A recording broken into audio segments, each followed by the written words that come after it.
कभी सोचा है कि जो दोस्त आज आपके सबसे करीब है, वही कल आपके सबसे बड़े दुश्मन बन सकते हैं? या जो दुश्मन आपको नीचे गिराना चाहता है, वही आपको ऊंचाइयों तक पहुंचा सकता है?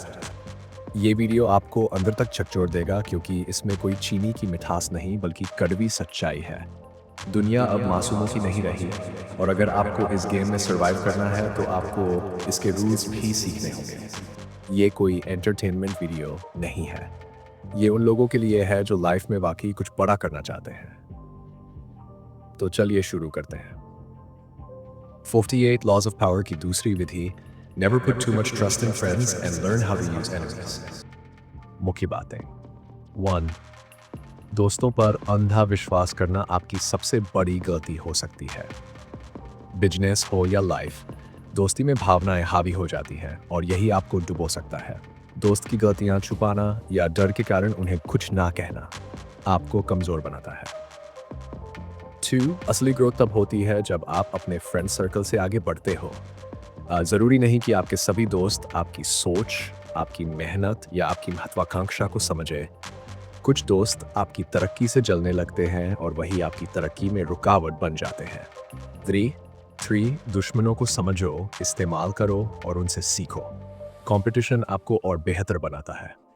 कई बार दुश्मनों से कोलैबोरेशन करना भी फायदेमंद होता है, जैसे बड़े देशों की पॉलिटिक्स में होता है। 4. दुश्मन आपको सच्चा फीडबैक देता है। दोस्त आपको खुश करने के लिए झूठ बोल सकते हैं, लेकिन दुश्मन आपकी सबसे बड़ी कमियां गिना देगा और यहीं से शुरू होती है आपकी असली ग्रोथ। अगर आपके पास दुश्मन नहीं है तो एक बनाओ। वो आपकी नींद उड़ा देगा, आपको चैलेंज करेगा और आप हर दिन खुद को बेहतर बनाओगे। अब इसके बाद never put too much trust in your friends.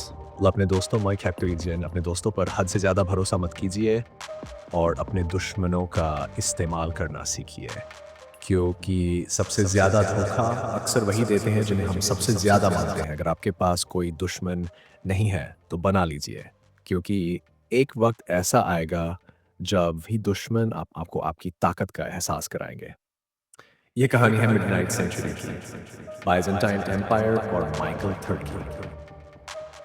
जब माइकल सिर्फ 22 साल का था, उसके पिता की मौत हो जाती है।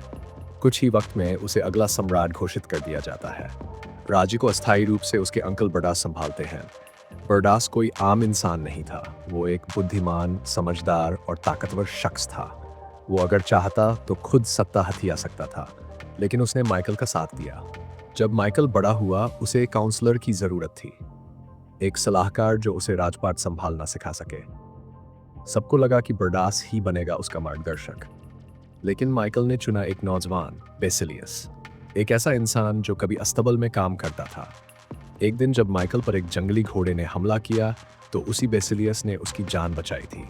बस वहीं से शुरू होती है एक दोस्ती जो बाद में उसकी सबसे बड़ी भूल बन जाती है। माइकल ने बेसिलियस को सर आंखों पर बिठाया, उसे तोहफों से नवाजा, ताकत दी, पद दिए, यहाँ तक कि राजा बनने के बाद उसे अपना काउंसलर भी बना लिया। लेकिन बेसिलियस के अंदर की भूख पैसे, सत्ता और वर्चस्व की कभी खत्म नहीं हुई। धीरे धीरे वो माइकल को उसके चाचा बर्डास के खिलाफ भड़काने लगता है। उसे लगता है कि बर्डास सत्ता हथियाना चाहता है। माइकल उस पर विश्वास करता है और एक दिन बेसिलियस ही बर्डास को भीड़ के सामने मार देता है। अब आर्मी की पूरी ताकत उसके हाथ में होती है। धन, सत्ता और लोग सब उसके साथ होते हैं। कुछ साल बाद माइकल खुद उससे पैसे मांगता है जो उसने राज्य से उधार लिया था, लेकिन बेसिलियस एक मुस्कान के साथ मना कर देता है। माइकल को अब एहसास होता है उसने जिस दोस्त पर सबसे ज्यादा भरोसा किया वही उसकी सबसे बड़ी गलती थी। और एक रात शराब के नशे में धूत माइकल का सिर काट दिया जाता है, उसके ही सबसे करीबी दोस्त बेसिलियस के हाथ। ये थी माइकल थर्ड की कहानी, जिसने अपने दुश्मनों से नहीं बल्कि अपने सबसे भरोसेमंद दोस्त से हार खाई। अब कहानी चीन से जुड़ी है। चीन में जनरल झाओ कुआंगिन को एम्पर सॉन घोषित किया जाता है। उन्हें पता था चीन की राजनीति में जनरल्स राजाओं को मारकर खुद राजा बनते हैं।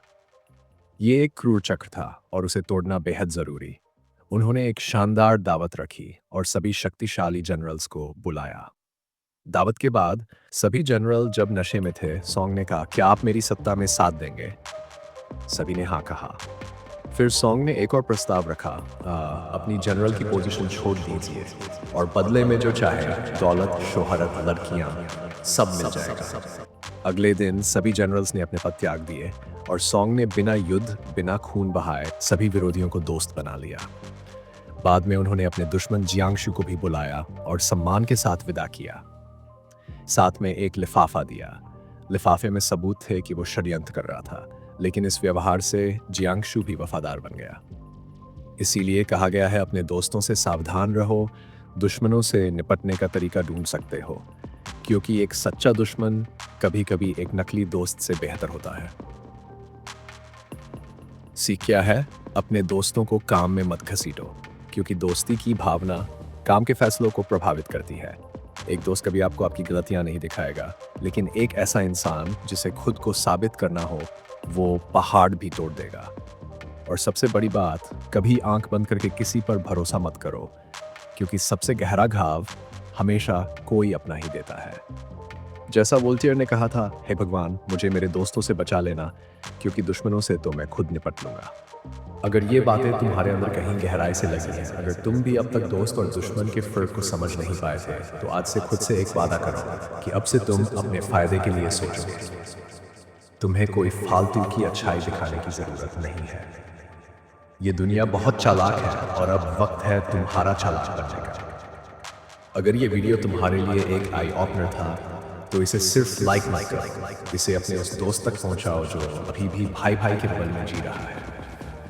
और हाँ, चैनल को सब्सक्राइब करके बेल आइकन जरूर दबा देना, क्योंकि अगला लॉ, अगला राज तुम्हारे सोचने का तरीका बदल देगा। मिलते हैं अगले वीडियो में।